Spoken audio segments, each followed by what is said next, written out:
रथ यात्रा निकाली गई थी, क्या उद्देश्य? देखिए, सावधान रथ यात्रा है जो 26 तारीख से लगातार चलाया जा रहा है और 21 तारीख तक उत्तर प्रदेश में चलेगा।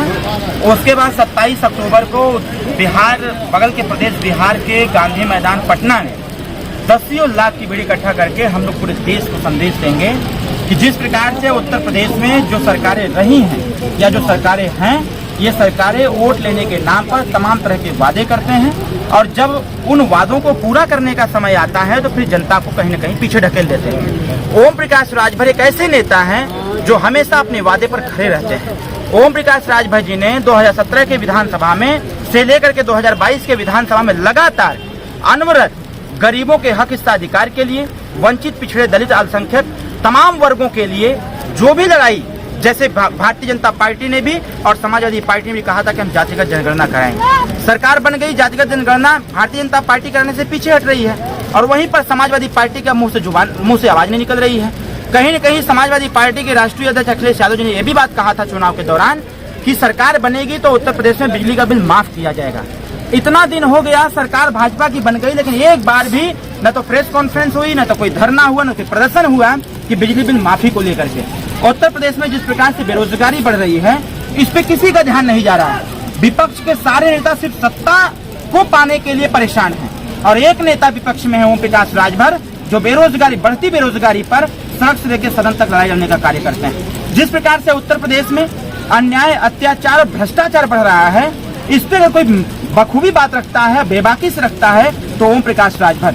आपने देखा होगा अभी कुछ दिनों पहले माननीय मुख्यमंत्री उत्तर प्रदेश बुला करके माननीय नेताजी से उनकी समस्याओं को जानने का प्रयास किए कि राजभर जी, आप क्षेत्रों का भ्रमण करते हैं, जनपदों का भ्रमण करते हैं, जो ये छोटी छोटी समस्याएं हैं आप बताओ कैसे इससे निपटा जाए। जबकि जो सरकारी रिकॉर्ड आते हैं, सरकारी रिकॉर्ड आज वेल बताते हैं, लेकिन जो आप बोलते हो उसमें बहुत डिफरेंस हो जाता है। हम लोगों ने 2.5 घंटा की मीटिंग में योगी आदित्यनाथ जी को पूरी ब्रीफिंग किया गया।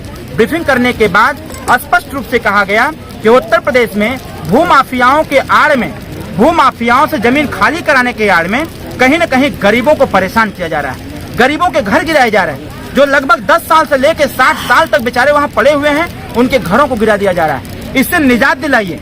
हम लोगों ने कहा योगी जी से कि राजभर समाज, आज तक इसको संवैधानिक अधिकार प्राप्त नहीं हुआ। आजादी के 75 साल बीत गए, देश में चुनाव 1952 से हो रहे हैं, ये सिर्फ वोट देने की एक मशीन बना हुआ है, संवैधानिक अधिकार इसको नहीं मिला।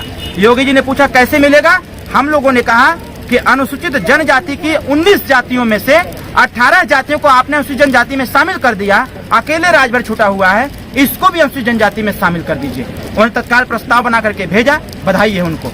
लेकिन सबसे बड़ी लड़ाई ये है कि अकेले राजभर का कल्याण हो जाने से संपूर्ण वंचित समाज का कल्याण नहीं होने वाला है।